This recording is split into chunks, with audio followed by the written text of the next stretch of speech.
Peace and blessings, family. This is your boy Gerald.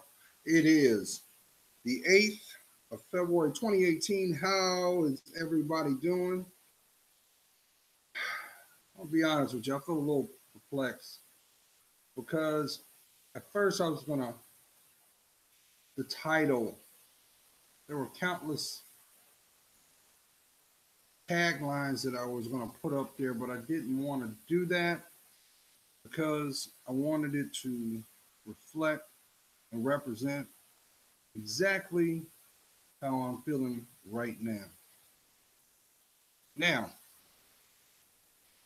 how many of y'all had the pleasure of catching the Today Show on February 5th and you saw the narrator for the show? I think it was called Great Expeditions. And he explained that scientists have a true depiction of what Queen Nefertiti looked like and had a actual bust of the image of her likeness. Well, only thing that was accurate for what we know was the headdress, because the image that was shown was of a person of European distinction. And I kind of scratched my head because it brought me back to a place of wonder of why so much effort, but why use this example on primetime TV? I'm pretty sure if you go up in the search engine, that's all over the internet, it's here on YouTube, and you take a look, you'll probably come to the same consensus as I did. That not only that there was an attempt to mislead, but there was a whole lot of energy being projected out in regards to not only what the symbolization was of this month. For those who do not know, this in the United States, February is represented as Black History Month. And being the fact that it is the shortest month, calendar month, there's still a attempt by the media, unfortunately, to exploit a certain narrative. Now, I'm not going to sit up here and come off as a great theologian. I'm not going to come off here with a substantial background in scientific research. But what I do know is the illustration that was shown on February 5th was not a true depiction.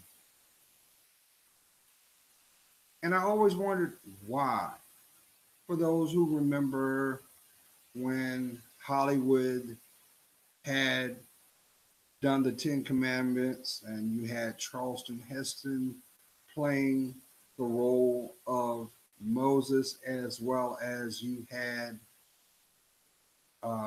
legendary actress Elizabeth Taylor in the role of Nefertiti. When I was young, I never understood not only what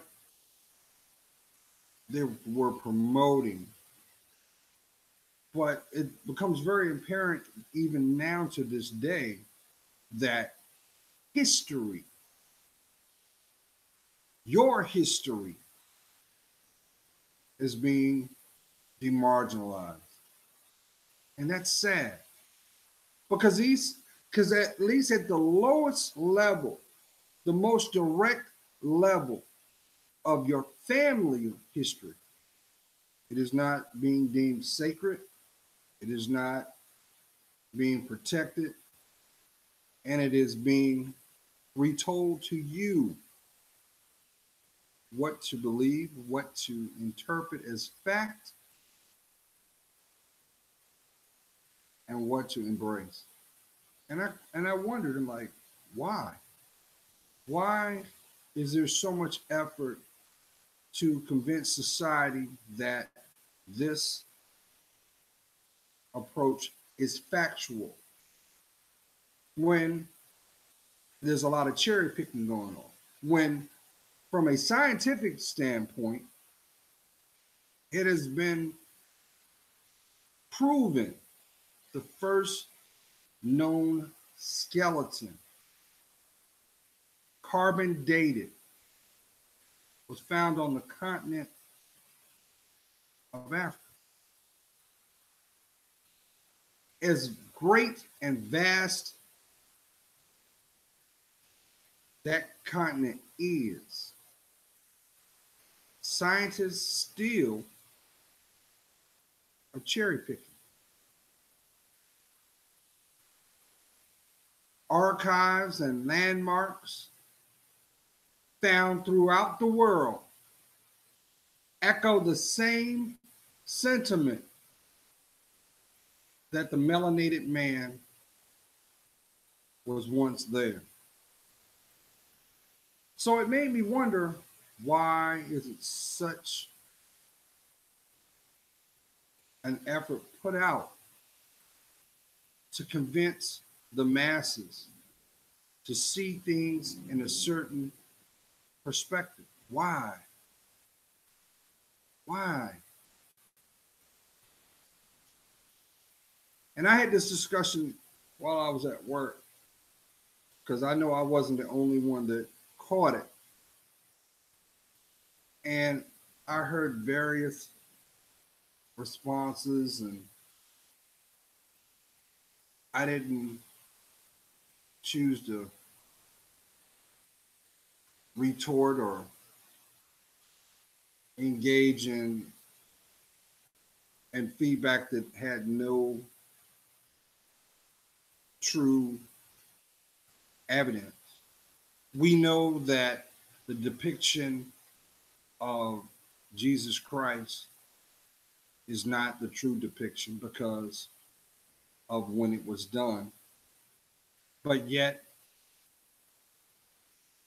that sacred doctrine known as the Bible states what his features were. Why is it that scientists do not validate that?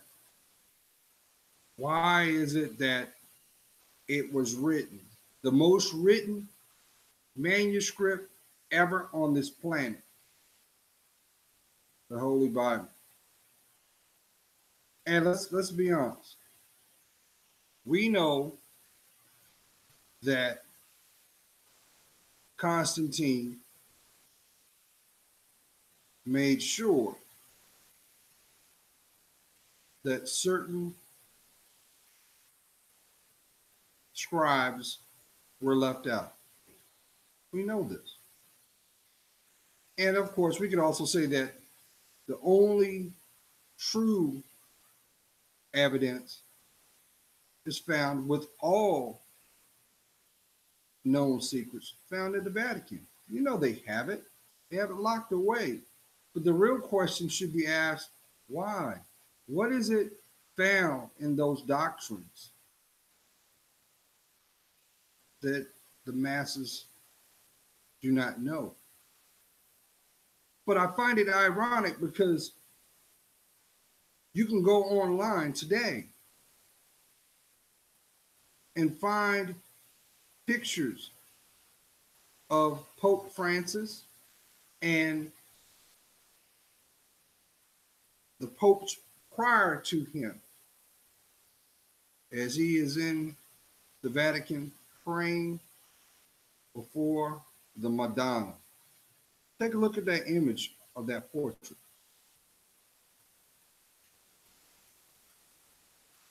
But yet, we want to overlook what is evident.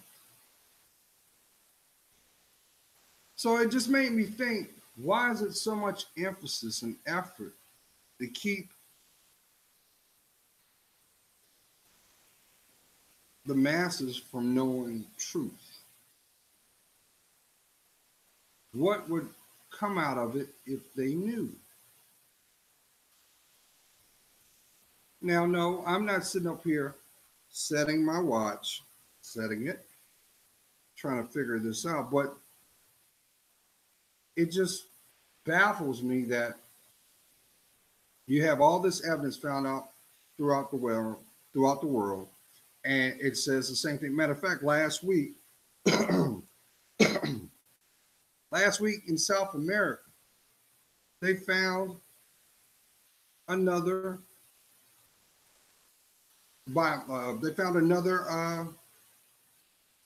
area of I don't know if it was the Inca or the Mayan ruins in South America by way of using a drone as a tool to survey.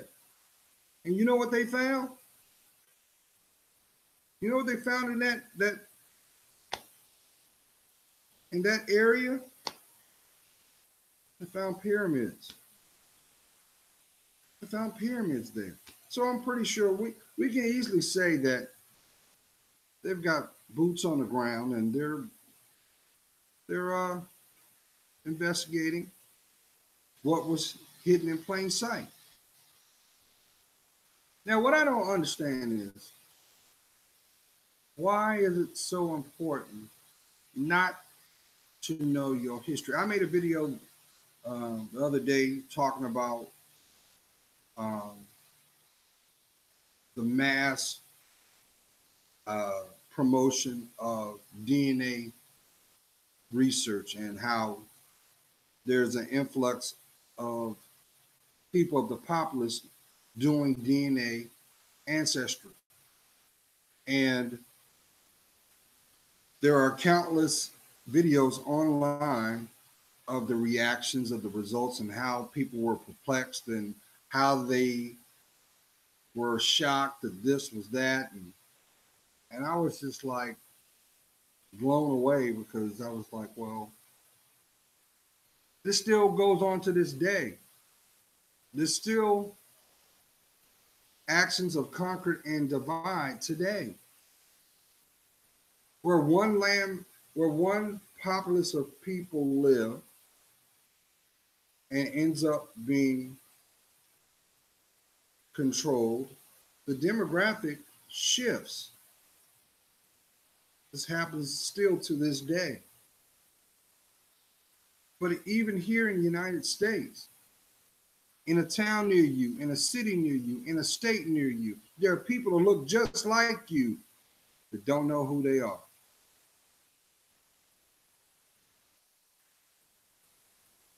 They're more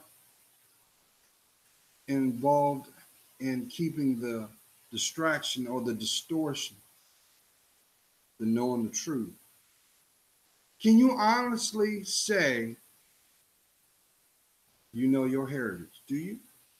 Especially in the social climate that we live in now, where when it comes to monogamy and matrimony, is pretty much being held hostage and ransomed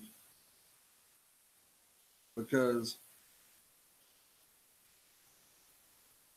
matrimony should be sacred because you are taking an oath before God to keep. A lot of people don't believe in God anymore. They believe in man. And so they come and go as they please. And so in turn of that, children are born in environments that not only have no love, have no support, no security, only to fend for themselves. You see it. You see it all the time. You just turn on your local news in a town near you, in a city near you, in a state near you. There's somebody being etched and taped, zipped up in a plastic bag, locked away, never to see their lives as they know it. Yes, I understand that it is an example of free will. I got that. I got it. But how are you going to understand the importance of your legacy if you do not understand the foundation that makes it? That is what makes your reality. Your reality is a reflection of your state of mind. So if your state of mind is not grounded, if you do not know your worth, how the hell are you going to know who you are? You can't build a life off of an alter ego, a persona. That evidence plays out every day on social media. You see that all the time. We know it by the people being exposed, those people that have to deal with um, uh, catfishing is what they call it, which really that's nothing but identity theft when you want to really call it for what it is. But yet, all that energy, all that effort is not turned into themselves to claim what was deemed perfect, what was deemed priceless, what was deemed sacred, because the person in the mirror looking at you doesn't have an agreement with the person on the outside of the mirror looking in. Why? Maybe that's the reason why so many of the generations are lost, are shook. Not because of the physical setting or environment. It is the environment that is found within them all along, because you can't take that out. Maybe that's the reason why so many people are quick to wave that victim card and say, well, you know what? I was frozen. I was numb. I was in a dark place. But once you add some light to that and claim your life back, when you decide to claim your life back, you build your foundation. And when you decide to invest in that foundation, your life, as it should be, is revealed. That is the trade off. That is also a validation to the two spiritual gifts you were given the moment you took your first breath. Not because of what he told you last night, not because of what she made you feel like today. It is what was always evident. It was always there. Still, that little boy, that little girl that's begging you, come and rescue them. Why are you doing this to me? Why am I going over there? Why do I not feel safe? Why won't no one love me? Why am I where I am today?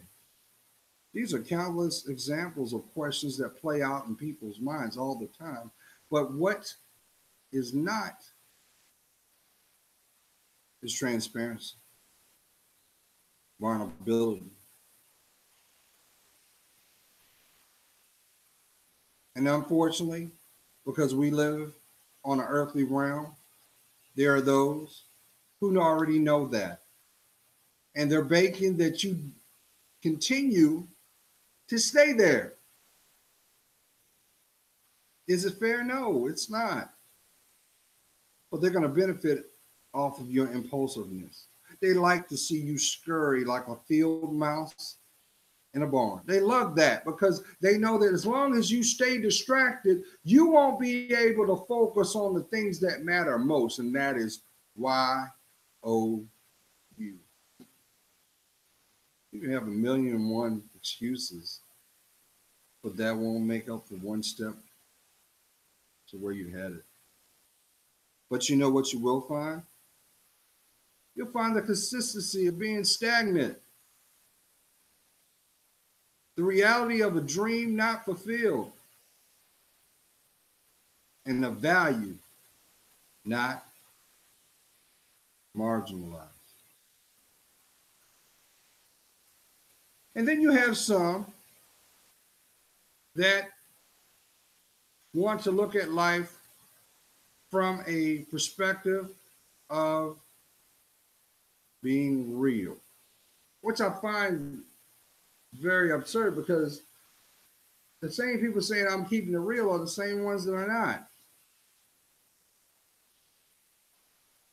I'm keeping it 100, dog. I'm keeping it 100. But you're not keeping yourself 100. Otherwise, you wouldn't put yourself in a position to question that, to have to say that. But yet, we have those that will sidestep what they see.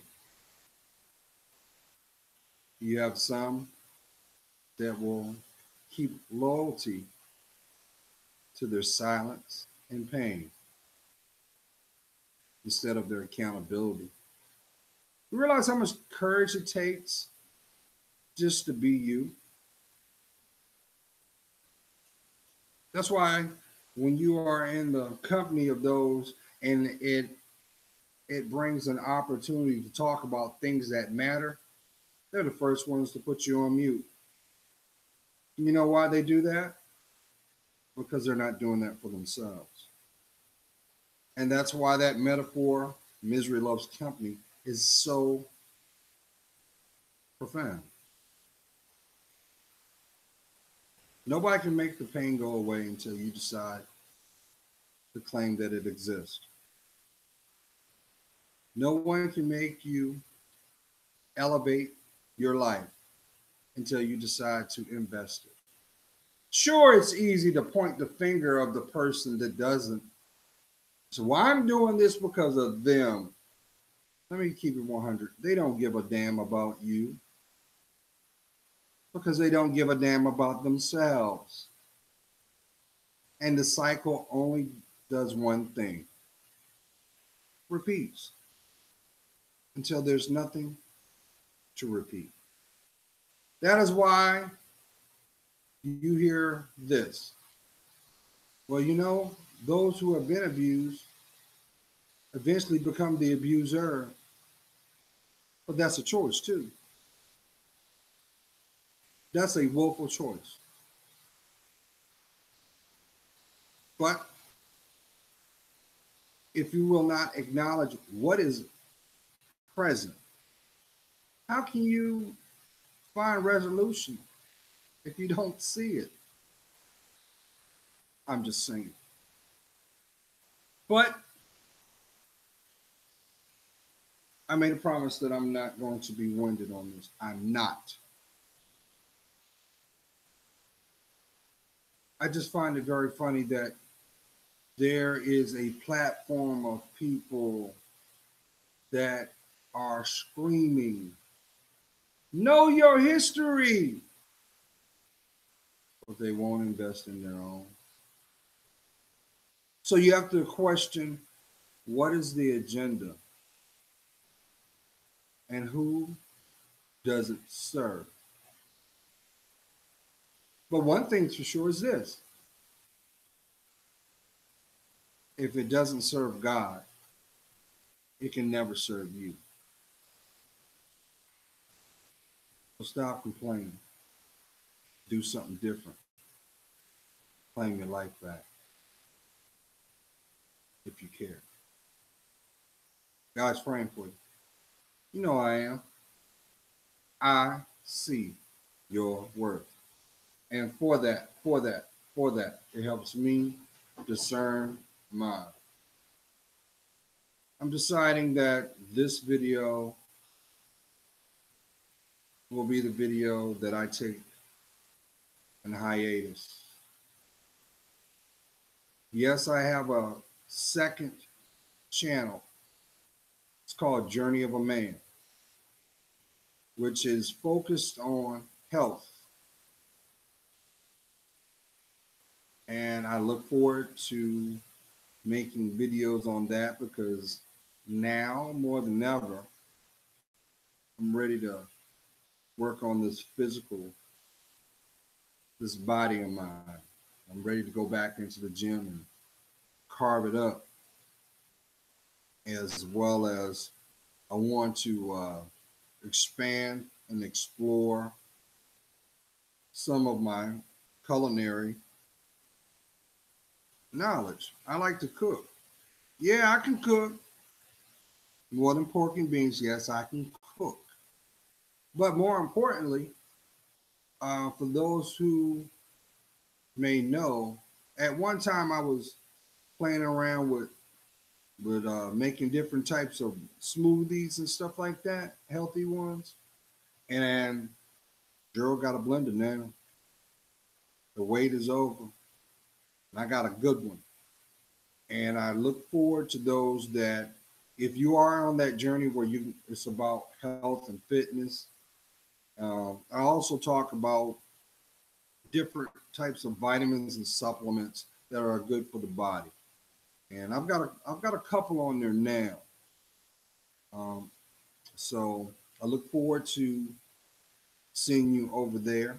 And I'm gonna more or less be strategic when I put that stuff out. However, I will say this: regardless if it's my direct channel or the Journey of a Man channel, if you have a question, comment, drop me a line. I try to be punctual, just as you send it, just as you'll get a response.